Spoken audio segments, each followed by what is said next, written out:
What's up, guys? It's three-time NFL Pro Bowler, all-decade return specialist, Josh Cribbs. I want to welcome you to the Mac Sports Connection podcast, where Alex hosts all things Mac, all things football, all things sports, right here, Mac Sports Connection, baby. The Mid-American Conference best, bringing it only the great Mac to everyone. All right, everybody, welcome back to the Mac Sports Connection podcast. I'm your host. You either love me or you hate me. There's no other choice. Alex, the captain. Thank you so much for joining me. It is finally Mac baseball tournament week. I am so excited. And this week, I'm bringing on the guy who you've heard his voice all season long, our bastion for Mac baseball, Graham Giles, who has our final Mac rundown. Graham, take it away. Heads up, baseball fans. You're in between the bases again. Caught in another Mac baseball rundown. I'm sorry, Miss Jackson. He is for real. Right fielder Marquis Jackson made the Ball State Cardinals cry as he went 4 for 6 at the plate, smashing 2 home runs and a double while notching 4 RBIs to lead Central Michigan to victory over the Cardinals 17-9. Despite the big win, the Chips find themselves basement dwellers with a final conference record of 8-22 and last in the conference.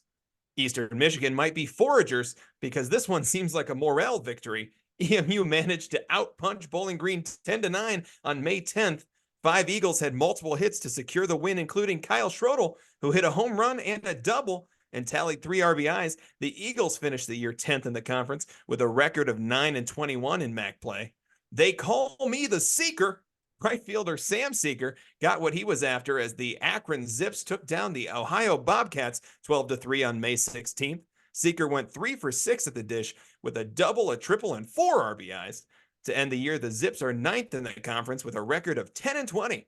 Somebody call the government because the Ohio Bobcats are led by a Roush hacker. DH AJ Roush certainly got his hacks in a 14-5 victory over rival Miami on May 11th.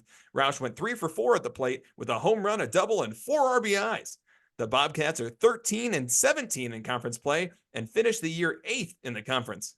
The Husky fans are howling again. Northern Illinois can't quite pull off the comeback in the last 3 weeks of the season. They went 6 for 5 over the last 3 weeks, but finished 7th in the MAC with a conference record of 14-16 and just miss out on the conference tournament. Gesundheit. Toledo right fielder Caden Konchik had himself a day on May 5th. Konchik went 4 for 5 at the plate with a double, a home run, 4 RBIs, and a stolen base. His performance helped lead the Rockets to victory over Eastern Michigan 11-1. Toledo barely makes the conference tournament at 6th in the conference with a record of 16-14. The Miami Redhawks took one from their rival Ohio. On May 10th, Miami won a hard-fought victory, in part due to first baseman Evan Applewick's 3 for 4 day at the plate. Applewick had a double, a walk, and 2 RBIs, and best of all, didn't have to hear me turn his name into a bad pun. Miami sneaks into the conference tournament at 5th place in the MAC with a 17-13 record in the conference. Peyton Carrico slammed the door in all 3 games for the Flashes as they swept the rival Zips on the road. The lefty came in both ends of the May 10th doubleheader, capping the game with 1 comeback, a clean 9th, striking out the side. He got out of the inherited trouble in Game 2, picking off a runner and getting a strikeout in the 8th, then working a perfect 9th. On May 12th, he came in with the bases loaded and got the elusive final out to get his 3rd save of the weekend. Kent State is heading to Avon with a conference record of 17-13, good for 4th place. Nate Blaine sandwiched Ball State's series win at Northern Illinois with his first wins of the year. The senior right-handed pitcher combined for 9.2 innings of 3-run ball, none of those runs earned in the Cardinals series against the Huskies, ending on May 5th. Blaine struck out 12 batters and shut down an NIU offense that scored 10 runs combined in the 3rd and 4th inning for the final 5 innings on Sunday. Ball State is now 18-12 and moved up another spot to 3rd in the conference. Senior center fielder Jackson Kitchen had a huge weekend for Western Michigan in its series victory over NIU, going 7 for 12 with 5 extra base hits, 6 runs scored, 9 RBIs, and a .643 on-base percentage, plus a .1583 slugging percentage. The senior started the weekend by reaching base in all 6 trips to the plate on Friday and becoming the first player in program history to hit for the cycle as Western Michigan clinched a berth in the MAC tournament. Kitchen doubled in the first, homered in the third, singled in the fifth, and completed the cycle with a triple in the sixth. He then capped off the day with a second home run in the eighth to tie WMU's single game record for runs scored at 5 and total bases 14. While the week prior, DH CJ Richmond had multiple hits in all 4 games on the way to a blistering 667 batting average and a 1056 slugging percentage to help Western Michigan to a 3-1 week. Richmond stayed hot in the weekend series at Bowling Green, going 9 for 13 and helping to secure a series win for the Broncos. This past week, Richmond brought home his second Player of the Week honors with multiple hits in all 3 games of Western Michigan's weekend series at CMU, leading the way with a 462 average, 3 extra base hits, and 6 RBIs to help the Brown and Gold secure the number 2 seed in the MAC tournament. Western Michigan is 19-11 in MAC play and is second place in the conference. And last but not least, Isaiah Seidel was lights out in Thursday, May 16th win over Toledo for BGSU. Seidel entered the 6th inning with a game tied and the bases loaded and registered a strikeout to end the inning. Seidel maintained his momentum through 3+ innings of work, allowing just 1 hit and 1 walk while keeping Toledo batters to a 91 batting average. After Seidel entered, Toledo failed to score the rest of the game, granting Seidel the win in the 3-1 final for the Falcons. Bowling Green is, of course, first in the conference with a program record 24 MAC wins. And that, baseball fans, is your MAC baseball rundown. I won't catch you next time between the bases because that's it for the season. Every time you do that, Graham, I absolutely love it.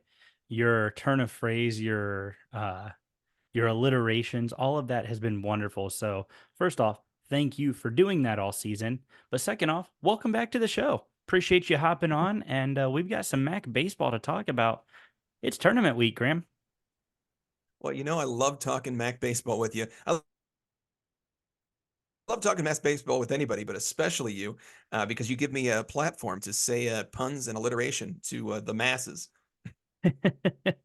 Well, let's just dive into this. We have, as you mentioned, in your rundown, our 6 tournament teams.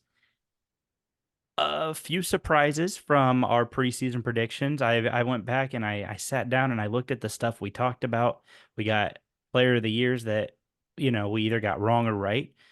We've got tournament teams that we got wrong or right. We've got dark horses, well, that we got wrong or right. So let's just kind of run this down. Obviously, our tournament attendees, I know, right? I'm stealing your thing here. We've got BGSU, Western Michigan, Ball State, Miami, Kent State, and Toledo in that order. Just notable, glaring omission to this list. Team that we both thought was a lock, Central Michigan. That's wild, isn't it? Central Michigan doesn't make the tournament after being so good for so many years following this. Now, of course, there are reasons that you pointed out in our preview show there, but I thought for sure Central Michigan had the talent to make the tournament, and I'm very surprised to not only find them not making the tournament, but to find them at the very bottom of the conference.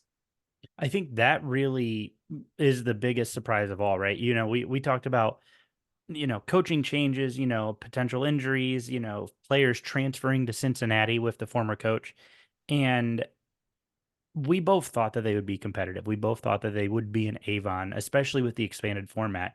And seeing them on the outside, that's one thing. Maybe you finish 7th. No, but to finish at the bottom of the conference, the Akron Zips rounded out the season with, they got a little bit better as they went on. But Central Michigan just didn't seem to figure it out all year long. They looked good, and then they looked bad. Then they looked okay, then they looked bad. And then it was just a highly inconsistent effort from the Chippewas this year.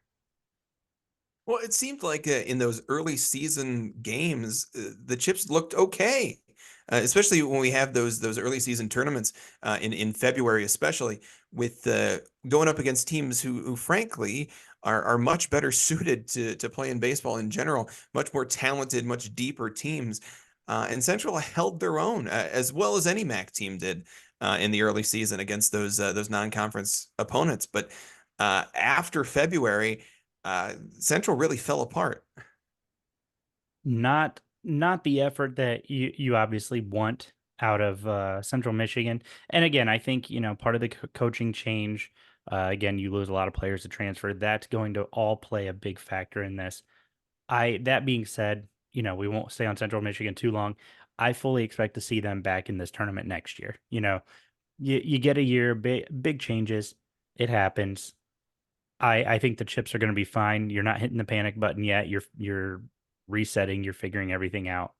This is in my mind, a fluke year for Central Michigan. Well, I don't want to jump the gun too much here, but I think a lot of this comes down to losing the leadership of Robbie Morgan early on in the season for the Chips. They had him in February, suddenly didn't have him for about half the season, got him back late April. And really, I think that makes a big difference. He just a really solid player. Was my pick preseason for Player of the Year in the conference, and to lose him, both to lose his talent and ability on the field, but also to lose that leadership that they were counting on from him. I think is a big deal for the Chippewa team. Not to mention the new coach, and not to mention the struggles of the season in general. That being said, Alex, you said it's not time to panic. I'm panicking. I am panicking for these Chips. I don't know that they have it in them. Certainly this year they didn't. I would honestly be just as surprised as I am for them finishing in the basement this year, if they were to finish in the conference tournament next year. Wow. All right. Early 2025 prediction right there. Talking about a little bit of surprise out of Central Michigan. You mentioned Player of the Year. I pulled up what we both said. I said Garrett Pike out of Toledo. You had Robbie Morgan out of Central Michigan. Well, spoiler alert to those who haven't seen, we were both wrong. Player of the Year, in fact, went to Nathan Archer out of Bowling Green. In fact, when you look at all the Player of the Year awards and Pitcher of the Year, Defensive Freshman, and Coach of the Year, all these awards went to either Bowling Green or Ball State. Did you notice that, Graham? There were quite a few Bowling Green and Ball State players and coaches in here for these awards. That being said, Ball State has been a pitching factory for a long time in the conference. So to see them win Pitcher of the Year is not surprising, and then to see them win Freshman Pitcher of the Year, equally unsurprising. So the Ball State stuff, I don't think is that surprising. And then of course, Bowling Green went undefeated in conference play for so long. They set a program record for conference wins this year. I can't imagine giving anyone else the awards honors. We want to talk about Kyle Halleck being an excellent coach. I want to talk about Nathan Archer and having a great year, but really the entire Bowling Green lineup was hitting bombs all year long. This was the team that neither one of us really were high on. Obviously we've seen Bowling Green improve over the last couple of years. Dating back to 2021 when Coach Halleck had his first season as the coach for the Falcons. And it's been really interesting kind of watching their trajectory because it never seemed like they had players who really stood out. It just felt like, okay, they're a solid middle tier MAC team. And this year they just burst onto the scene. You talked about them setting a program record. I believe they started off the MAC, the conference record 17-0. I mean, this is an impressive Bowling Green team. And we were seeing scores early. They beat Ball State 34-8 in the regular season. I mean, these guys were crushing their opponents. We saw them, play these games well into the 20s with their opponents. So, I mean, pitching was a concern, and obviously that is backed up a little bit, but you don't need pitching when you can score 100 runs a game. And I mean that a little bit jokingly, but it felt like Bowling Green was putting up 20 runs almost every single game. Well, yeah, that's and frankly, Bowling Green's pitching did a pretty darn good job throughout the year too. I think we were low on Bowling Green's pitching coming into the season, but they pulled it out. And you're right, it's the hitters that have been so impressive. I mean, you want to talk about putting crooked numbers on the scoreboard? BG was doing that all year long. Lots of multi-hit games for lots of their guys. And even still locking it down in the field too. Defensively, just great plays all around so that their pitching didn't have to be great. And at times it was, but it didn't have to be. They could still win games. BG has been a very impressive team this year. And, call it my Toledo bias or call it my, inability to believe in a team that almost got rid of baseball a few years ago. Um, I was not a believer, but you got to be now. These Falcons have proven themselves. Well, and I think too, the athletic director at Bowling Green tweeted this out, and I thought this was interesting. Coach Halleck is the first former MAC student athlete in any sport to win MAC Player of the Year and then come back and win MAC Coach of the Year. So this is clearly a really special moment for Bowling Green, and then of course Coach Kyle Halleck. So, but yeah, I think I'm a believer as well. And so, hats off to Bowling Green. A 25-6 regular season in conference play. These guys look to be the real deal. So my hats are off to them. This was an excellent effort on their end of it. Let's go ahead and just talk about these other two teams that we thought would be tournament locks, and they ended up being so. Ball State, Kent State. Kent State with the 5 seed, Ball State with the 3 seed.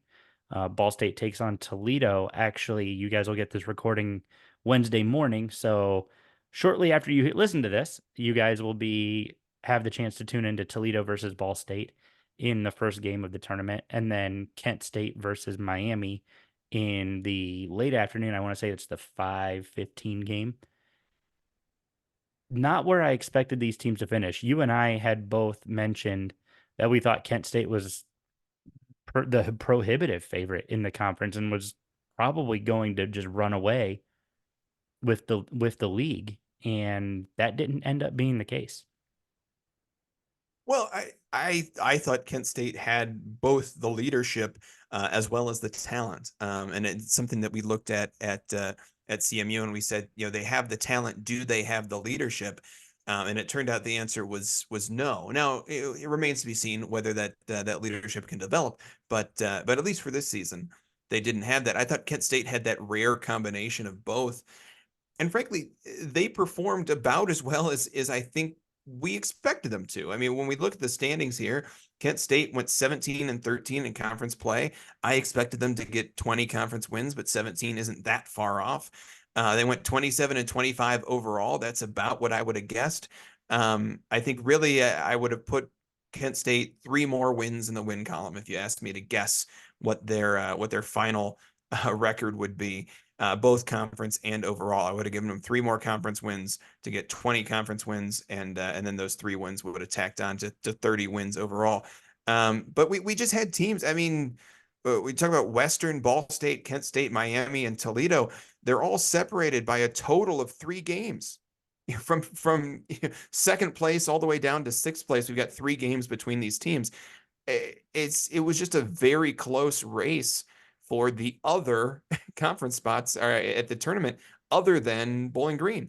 And Bowling Green ran away with it. They started the season, I think you're right, Alex, 17-0, and really only lost 6 conference games the entire year. Say what you will, they really ran away with the MAC here. And I think it says something about a team that's willing and able to go out and beat up on conference opponents.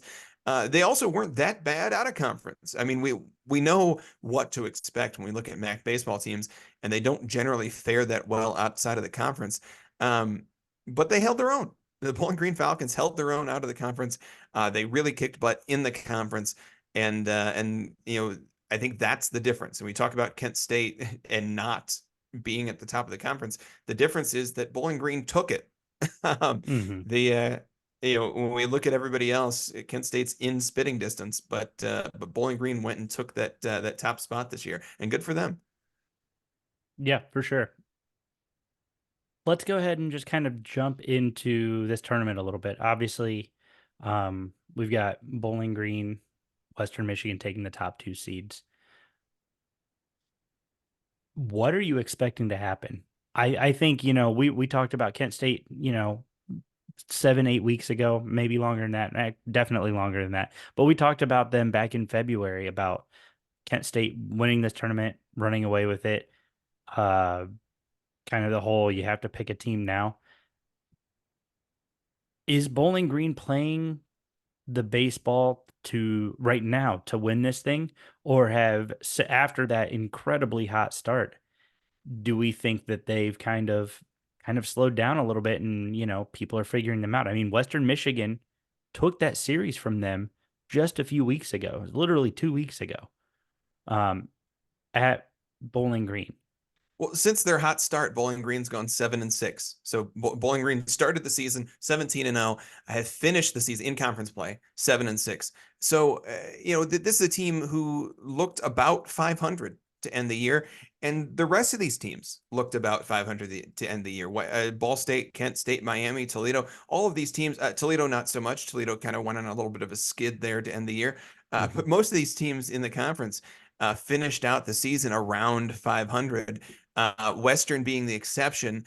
Western kind of went on a run to end the season to really secure that second place. But frankly, I think the tournament is anyone's game.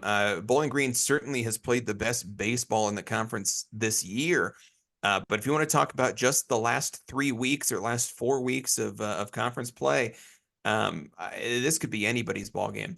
And with these double elimination tournaments, it really can go that way.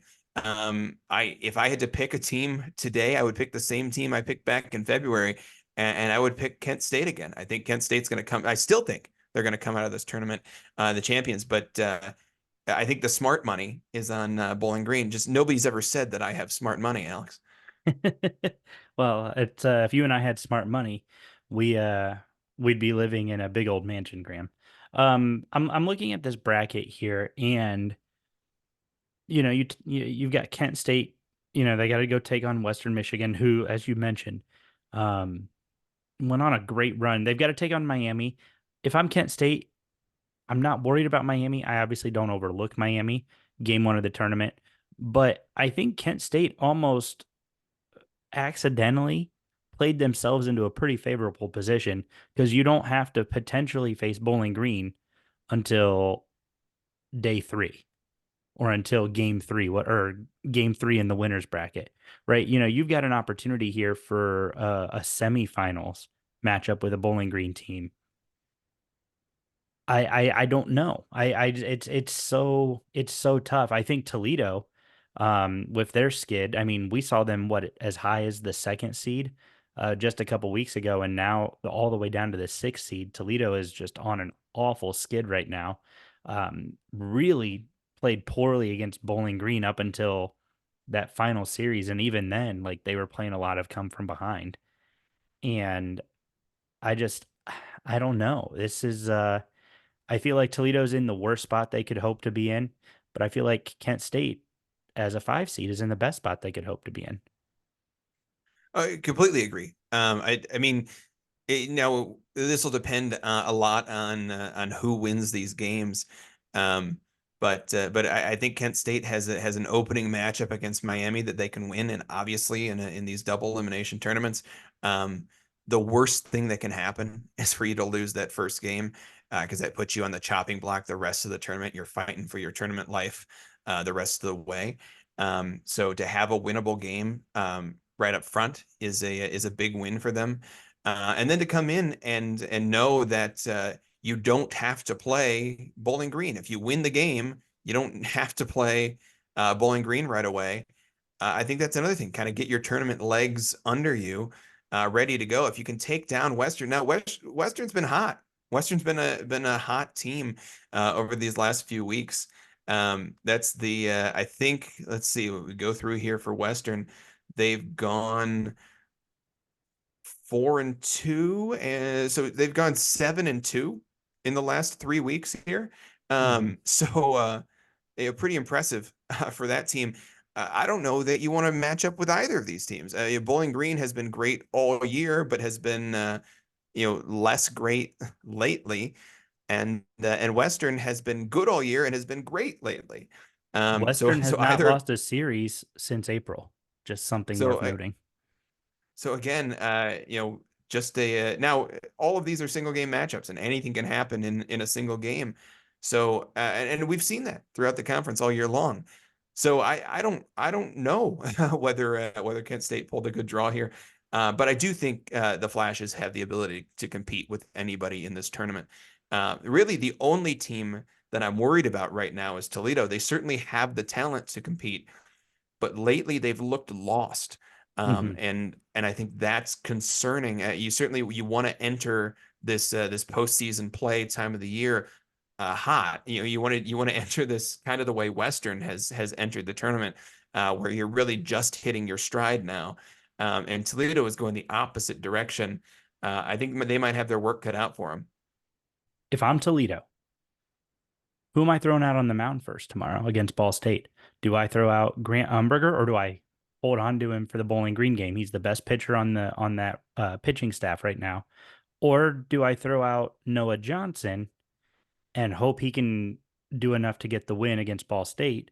Because as you mentioned, in a double elimination tournament, you lose that first game, you're now clawing back into this thing. Toledo can't go wrong here. Both Umberger and Johnson have been great all year long. Um, and Toledo has had a few pitchers who have been excellent for him all year long. I think we're going to see Grant Umberger on the mound in this first game, with the thought that they can get him on short rest for in the championship if needed. I think you want to try and get 2 games out of Grant Umberger if you can, and the way that works timing wise is you got to start him in the first game. And yeah, I mean, as I mentioned, the first game it's really important to get that first win. It allows you to move into that bracket into a much more favorable position. If you look the way this bracket is set up, if you lose that first game, it's hard sledding. You have to. I think there's 4 or 5 games in the loser side of the bracket before you make it back up to that championship game. And then, of course, if the 1 seed is undefeated at the time of that first game, you're going to have to beat them twice in a row. That's hard, and Mm. nobody wants to do that. Have to fight all the way through that lower bracket. So all that to say, I think we're going to see Umberger on the mound tomorrow, 12:30, right? Yeah, that's the early game. That's the first game of the tournament is Toledo Ball State. So that should be a good one. And I'm actually really, really looking forward to that game. That's going to be one of those fun matchups that, well, frankly, I think we're gonna see a lot. Merritt Beaker for Ball State, I anticipate will be on the mound. Again, probably a similar mindset as what Rob Reinsettle will have for Toledo is throw your best guy out there so that if you're in a championship game situation, you can have him again in a couple days. But yeah, that's the 12:30 game, and then we've got Miami Kent State that evening, and I don't know that one I'm also excited for. I think both of these teams are so similar. Just coming into tournament play, just kind of getting ready for this tournament. And I think when you look at what Miami's done, they're on a 1 game losing streak. Kent State's on a 1 game winning streak. They're not far apart. Kent State actually just lost that final series of the season to aforementioned Ball State, but the week before they swept Akron, and then they split a series with Miami. So I think that it's not a split. Sorry, Miami did end up taking that series. I apologize. Um, but it's interesting because they played that series so close with each other, and I don't know, man. That game feels more interesting than some of these other games in this first round and a half. These other potential games, it could be Ball State BG, Toledo BG. I feel like this Miami Kent State game is going to be the most interesting of all these early games. Well, I think it should be the most competitive. Now that being said, if we do see Umberger on the mound tomorrow, I think Umberger is maybe the second best pitcher in the MAC after Merritt Beaker. Umberger, if I'm remembering correctly, leads the MAC in ERA right now. It's Um, 3.82. and whereas Beaker is leading the MAC in strikeouts. And so that's kind of the question is which do you appreciate more? Is it the consistency? Is it the ability to develop outs, the ability to pitch into defensive plays, or do you like the raw power of a guy who can strike guys out? Merritt Beaker was really impressive this year. Yeah. If you look at his numbers, he was just incredible, especially striking guys out. And so well deserved pitcher of the year. But I mean, that could be an incredible pitching duel between Beaker and Umberger if we get to see that tomorrow. And I think that is kind of the odds-on favorite. I haven't seen any announcement from either Toledo or Ball State as to who's going to be on the bump for him. But I think that's the matchup we're going to see, and that should be exciting. Miami Kent State is different.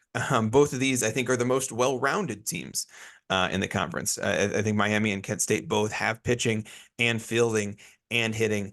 And if there's such a thing as a five-tool team, these guys are five-tool teams. And so that should be some interesting baseball.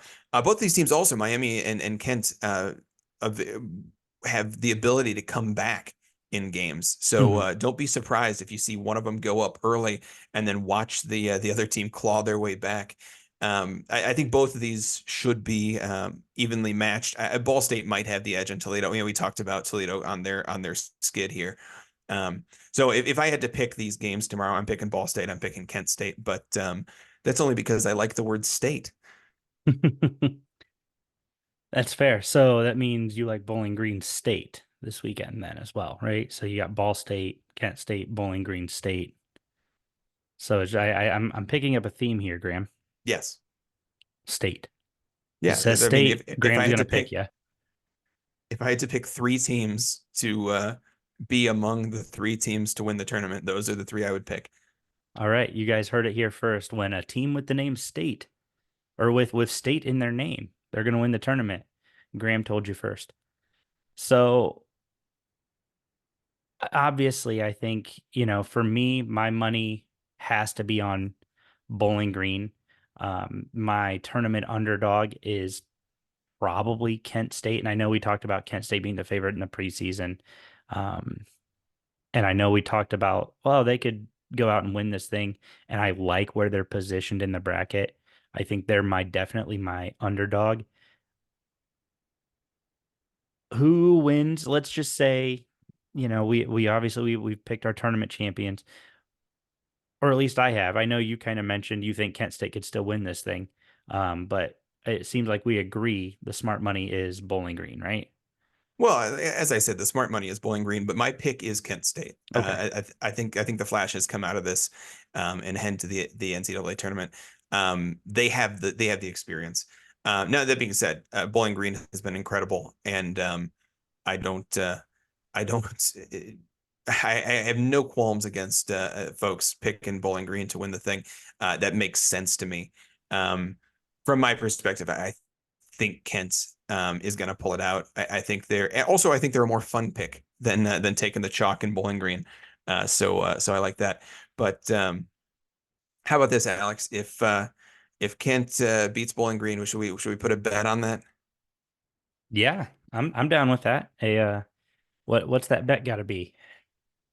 Well, so I think my idea is that whoever loses, whether it's Kent State pulls it out or Bowling Green pulls it out, we'll post a picture on the old MSC Instagram of one of us holding up a sign that says "I don't know Mac Ball." I like it. I like it. Let's make that happen. So just so we're clear, you're taking Kent State, That's right, Kent State going all the way. and I'm going to take the Falcons out of Bowling Green, and that's the bet. So I win. Graham holds up a sign saying he does not know Mac Ball. He wins. I hold up a sign saying I do not know Mac Ball. I feel like we have to have a little frowny face on there too. Well, I don't know. I'll let you design the sign, man. Cool. Well, you guys heard it here first. That's going to be a great bet. That's going to be fun. It's going to make this weekend more interesting. Speaking of this weekend, Graham, we're going to be there all week except for Wednesday. How exciting is that? That's the yeah, that's right. Both of us having to work on Wednesday kind of throws a wrench in our weekend plans a little bit. But you can bet I'm going to have the games pulled up. The games are on ESPN Plus all weekend. So if y'all have ESPN Plus, that's going to be a great way to follow these MAC games. But yeah, you especially the early one, the Toledo Ball State game. You can bet that'll be on my computer tomorrow, or actually today as you're listening to this. Yeah, I'm looking forward to it. And do I spoil it? I think I'm going to spoil it. We're going to be doing live audio at least one game this weekend. And that's going to be the championship. Uh, Depending on what's going on with the double elimination, we may do two championship game live audios. Who knows? But the current game plan is for us to bring you guys live audio coverage, similar to what we did at Miami Toledo football earlier this year or earlier this school year. And then, of course, the MAC men's basketball championship. That was a great time doing both of those. And we've got some good stuff planned for you guys for that. That should be a good time. I'm really looking forward to that. But we're going to be bringing coverage all week long, as I mentioned. Obviously, save Wednesday due to our schedules, but we will be there. We'll be bringing you great content, graphics, scores, data, whatever you guys want. We're going to have it. And just make sure you guys are plugged in to the MSC podcast. Should be a good week. This is my first time doing MAC baseball for the whole tournament. You know, I've kind of done a little bit of coverage before from a distance, just watching the games from home, and this will be the first time doing the whole tournament at the tournament. I'm excited. Well, it should be exciting. You know, we've been following MAC baseball all season long. Now we get to go to Avon to the Lake Erie Crushers Stadium and see it in person. See all of these teams vying for that MAC championship. It should be exciting. It should be a lot of fun. The weather is supposed to be great. Make sure you bring your sunscreen and if you're around, come and say hi, Alex, and I'll be around. Yeah, we'll be around. We'll sign autographs, take pictures. You don't want our autograph, but we'll definitely take pictures. And it should be a good time. I've already made contact with a few people from other schools who are going to be there, including Mick Tidrow from Ball State is planning on being there, the voice of the Cardinals, as well as many other voices throughout this league are all planning on making the pilgrimage to Avon. Should be a great time. Again, fans, if you guys get a chance and you're there, stop on up. You know, send me a tweet, send me a I guess X, a Zeet, or however Elon wants to call it. Send me a notification. Send me a post. There we go. And let me know, hey, we're here.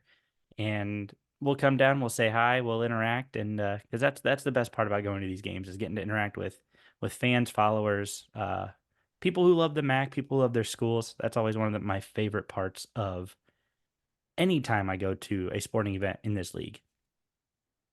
Well, yeah, I'm excited to bring all these Mac fans some great Mac coverage. Before we wrap up, Alex, here I want to put you on the spot again. I put you on the spot for that bet earlier. I'm going to put you on the spot one more time. Do you have a tournament MVP who you think is going to come? We won't bet on this one, but who do you think walks away Mac tournament MVP? Oh gosh. Well, if you're gonna really do this to me, this is tough. This isn't fair. I don't like it when you do this to me. Um, I guess it depends on who wins the tournament, right? For me, since I'm saying that it's going to be Bowling Green winning the tournament, I'm gonna cop out and I'm gonna go Nathan Archer. Um, I know, I mean, MAC Player of I the think Year. I think Nathan Archer is a great pick. Although frankly, if I were picking a player of the year from Bowling Green, I would have picked Garrett Wright. And so I like Garrett Wright a lot. I do think Garrett Wright, if BG pulls this out, I think he might be our tournament MVP. For my money, I'm going to pick Josh Johnson from Kent State. Again, I think the Flashes are going to pull this one out, and Josh Johnson is that kind of versatile player. Plays all over the place for Kent. He always comes up with a big hit, and just in general. Has had a great season. So not quite player of the year caliber season, but I think he might be player of the tournament. Well, if you win the tournament, chances are pretty high that he's going to get selected for that. So, should be good. Should be fun. Yeah, guys, that's really about it. Graham, since you're going to be helping with coverage, where can people find you? on Twitter? I know that you'll probably retweet a few things, but where are people going to be able to find you so that they can follow along and check out what Graham is cooking on his Twitter X timeline? Well, I think you can probably start as you're listening to this today. I'll probably be throwing up a couple of tweets about the MAC games that are going on. I don't have a lot of MAC baseball tweets prior to this, but yeah, if you want to follow me along this weekend, it's at Graham_Giles on Twitter X, and just happy to be covering some MAC baseball this weekend. And I'll be throwing some stuff out there. We'll see how it goes. Cool. And then, of course, guys, as always, you can follow the podcast on Twitter X, Instagram, TikTok. I think those are the big three. You can follow it at the MSC podcast. Check out the content we're going to be cranking out all weekend long. Should be good. Like I said, graphics, score updates, whatever. Maybe if we can get lucky, we'll get a few interviews up there as well. Post-game interviews, whatever. Try to bring that to you guys as well. But no, it should be a good time. So make sure you guys are checking out that content. And for our live stream this weekend, and we'll make an announcement as we kind of see how the tournament plays out. But for our live stream this weekend, you can follow us on YouTube at MSC Podcast. That's so please go subscribe. That's going to be where we're going to be doing the live stream of our audio kind of commentary, our thoughts during the championship, players, everything like that. So please check that out. Make sure you guys subscribe and then hit the bell for the notifications, because you won't find out when we're going live unless you do. So make sure you guys are checking all that out. And guys, thank you so much. This is going to be a great tournament. Really looking forward to this. Really appreciate Graham not only doing the MAC baseball rundown all season, but joining me in Avon this week to do coverage of this tournament. Should be a lot of fun. And let us know you're there. And we will see you live from Avon for the MAC baseball tournament. Thanks for tuning in, guys.